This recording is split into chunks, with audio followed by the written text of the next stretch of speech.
So with Graham Potter finally put out of his misery, my question is, who next for Chelsea? I go through a list of the candidates and I list their pros and their cons.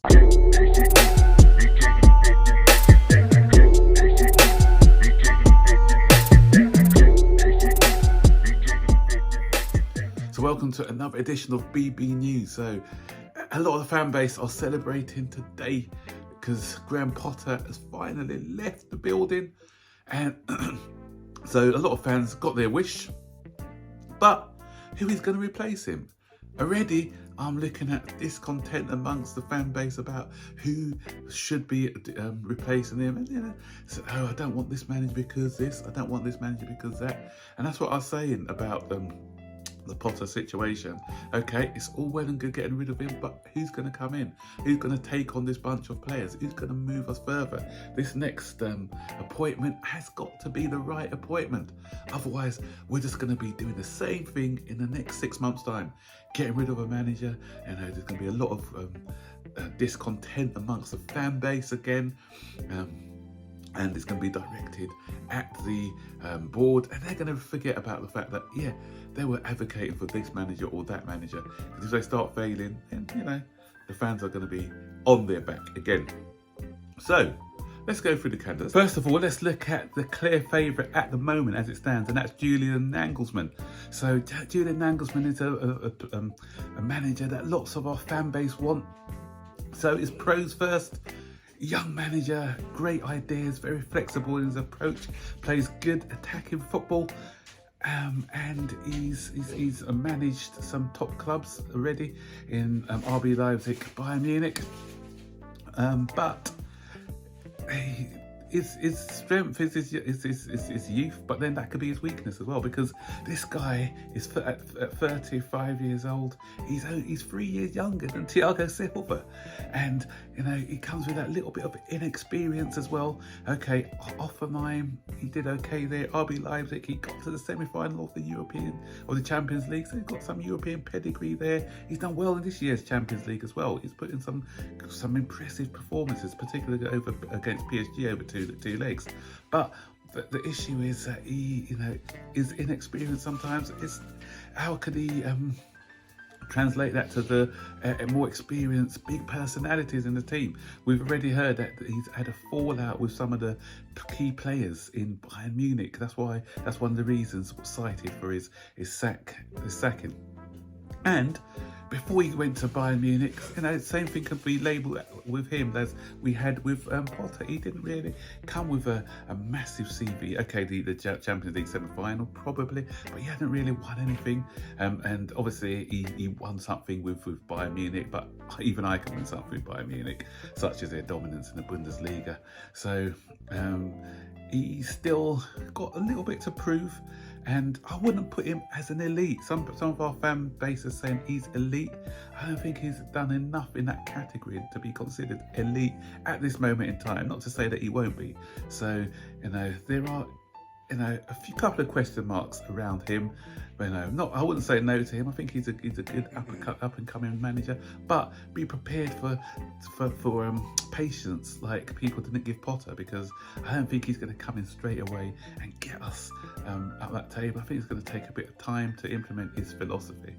So, Nagelsmann out of the way. Let's look at Pochettino. Pochettino has done a great job with Tottenham. He took Tottenham from a mid-table team at the time to a challenging team, but he's still the nearly man. He's not won anything in the Premier League.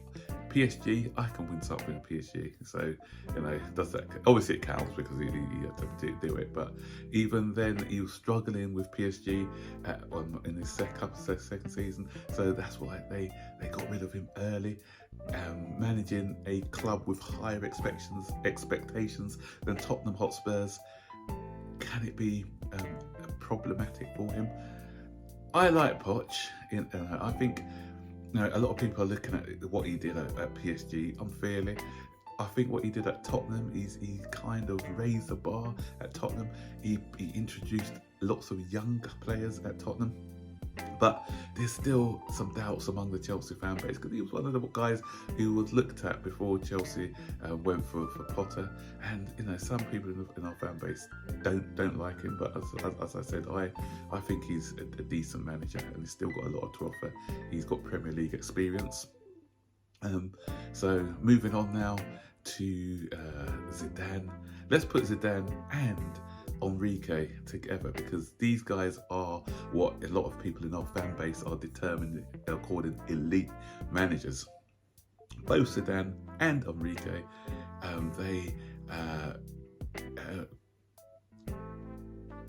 they took over from our previous managers where the teams were already established. Okay, Zidane, not so much so. Zidane had to do a bit more building when he took over at Real Madrid. But the thing is, he's a big name. Obviously, everyone knows Zidane. He's going to be highly respected within the game.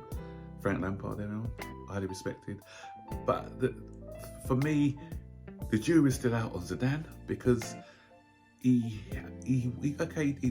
a bit silly saying the jury's out after all he's achieved. He's achieved a lot, and he's won multiple. He's a serial Champions League winner at Real Madrid as a manager. But he had all the players. Okay, well, they still got to make the players gel. But when Ronaldo was out that side, Ronaldo was colossal for them. Then when he came back without a Ronaldo-less Real Madrid, he struggled a bit, and it's very different the situation at Chelsea than it was at Real Madrid. Real Madrid just required some fine-tuning. Chelsea requires some major resurgery. And is there any evidence there that he can build up a side from scratch, a side that needs building up from top to bottom? Is there evidence? I haven't seen any evidence. Same with Enrique. Enrique took over at Pep ready Pep ready in Barcelona. Again, no evidence that he can build a squad from bottom up. Yeah, we don't know. I said I'm not saying that these guys should be ruled out, but I'm just having a bit of caution, because we haven't seen it yet. So again, it could be a gamble similar to Potter. If we had, it's not a case of, okay, he's a big manager, it's definitely going to work. We don't know if it's going to work or not. That's why I'm not a decision maker. I'm glad that I'm not. That's not me. So I'm not going to make up this manager's the best for us or that manager's not the best for us, because I don't know the ins and outs of everyone. It's up to the board to look at every candidate inside out and see whether they're the right man for the job. Finally, the next two, which I'm seeing, are bring back Jose Mourinho, bring back Antonio Conte. That'll be a disaster, I think, bringing back those two in the situation we're in. We've got a lot of young players. These guys are allergic to young players. I don't care what anyone said. Look at their record. The first thing they'll do is ship out some of these young players that we bought. Modric would probably be out the door. Felix probably doesn't fit into the way that they play, because they like hard-working, pressing players from the front. They like experienced players who they've worked with before. So expect Lukaku to come back if we brought back Mourinho, or Conte. Expect Cesar Azpilicueta to be back into the fold. They'll probably renew his contract by another 2 or 3 seasons. Expect all those people who don't like Conor Gallagher and Mason Mount.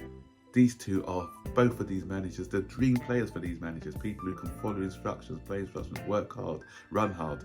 These two will definitely be back in the side, so there's no moaning if we brought back one of those two managers. You'll see workers more than, a lot of our fan base now want these finesse, highly skilled footballers, and they'll be at a premium. These, they prefer the workers than they do the artists in their teams, and that's a fact. So expect the workers in the side. Expect counter-attacking, reactive football with these two, because this is in their DNA. So okay, they'll get the mentality up. That's what they do, but the football won't be a progressive football. So if you're happy with that, then fine. So that's my take on all the managers that are being looked at by, maybe in the press, by the fan base. Yeah, so there's good and bad in all of them. So let's hope that now that we've got a proper footballing structure in place. It's not Bowley and Egbali making the decisions. It's we've got a team of 3 or 4 directors making these decisions. So hopefully they'll be looking at everybody, scanning through their CVs and really dissecting the pros and cons, and looking at the project that Chelsea have and seeing which manager is best to take this project forward, because it's a big job, no doubt about it. It's a big job, and Rome wasn't built in a day, so it's not good. Even when the next manager comes in, please don't expect instant success, because I know our fan base are going to be looking for instant success. Next season, top 4 is probably going to be all we can look at next, is we're lucky, because we're not going to be pushing. I don't think we're pushing for the title next season. So everyone, when the next manager comes in, I know it's going to happen. There's going to be a lot of excitement. People are going to be talking about us finishing, challenging for the league, challenging for all the cups and everything else. And then it's going to end up in disappointment, because this job is going to be at least take, in my opinion, a couple of seasons to get us back to the top table. If we can see progression next season, pushing for a top 4 spot, that'd be good. That'd be good. But it's a massive project to be undertaken, and that's the reality of it all, guys. So, who's your favourite for the managerial position? And give me your reasons why. I asked that in my other video yesterday. I don't want to say, oh, this manager's not suitable, that manager's not suitable. Tell me who you want, and tell me why you want him. And we'll see if he comes in, whether he was the right choice or not. So put your money where your mouth is, guys. And I'll see you guys on the next video. So take care. Bye-bye.